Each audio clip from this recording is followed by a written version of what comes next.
ಎಲ್ಲರಿಗೂ ನಮಸ್ತೆ. Welcome back to my channel. ನಾನು ರೇಖಾ. ನಾನಿವತ್ತು ತೋರಿಸ್ತಿರೋದು ನಮ್ಮ ತೋಟದಲ್ಲೇ ಬೆಳೆದಿರೋಂತಹ ಬಳ್ಳಿ ಬೀನ್ಸು.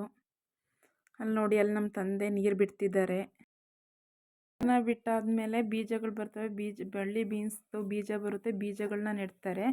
15 ಡೇಸ್ ಆದಮೇಲೆ ಆ ಬೀಜಗಳು ಹುಟ್ತವೆ. ಹುಟ್ಟಾದ್ಮೇಲೆ ಅವು ಬಳ್ಳಿ ಟೈಪು ಬೆಳೀತಾ ಇದ್ದಾಗ ಅವಕ್ಕೆ ದಡಿ ಹಾಕ್ತಾರೆ. ದಡಿ ಹಾಕಿ ಆದಮೇಲೆ ತಂತಿ ಬಿಟ್ಟು ದಾರ ಹಾಕಿ ಆದಮೇಲೆ ಈ ಥರ ಬರುತ್ತೆ. ಒಂದು 3 ತಿಂಗಳು ಬೆಳೆ ಫ್ರೆಂಡ್ಸ್ ಇದು. ಒಂದು 3 ತಿಂಗಳಾದಮೇಲೆ ಬೀನ್ಸ್ ಈ ಟೈಪ್ ಬರುತ್ತೆ. ಈ ಟೈಪ್ ಬೀನ್ಸ್ ಬಂದಮೇಲೆ ಅವನ್ನ ಕುಯ್ಕೊಂಡು ಮನೆಗೆ ತಂದು ಚೀಲ ಮಾಡ್ತಾರೆ. ಆ ಚೀಲ ಮಾಡೋಕ್ಕಿಂತ ಮುಂಚೆ ಈ ಥರ ಆಯಿಸ್ಕೋಬೇಕು ಫ್ರೆಂಡ್ಸ್. ಚೆನ್ನಾಗಿರೋದೆಲ್ಲ ಮೇಲೆ ಹಾಕಿ ಒಟ್ನಲ್ಲಿ ಶೈನಿಂಗ್ ಇರೋವೆಲ್ಲನೂ ಮೇಲೆ ಹಾಕಿ ಚೀಲ ಮಾಡ್ತಾರೆ ಫ್ರೆಂಡ್ಸ್. ನಮ್ಮ ತಂದೆ ಮತ್ತು ನನ್ನ ತಮ್ಮ ಇಬ್ಬರೂ ಆರಿಸ್ತಿದ್ದಾರೆ ಅವನ್ನ ಚೀಲ ಮಾಡೋದಕ್ಕೆ ಅಂತವ.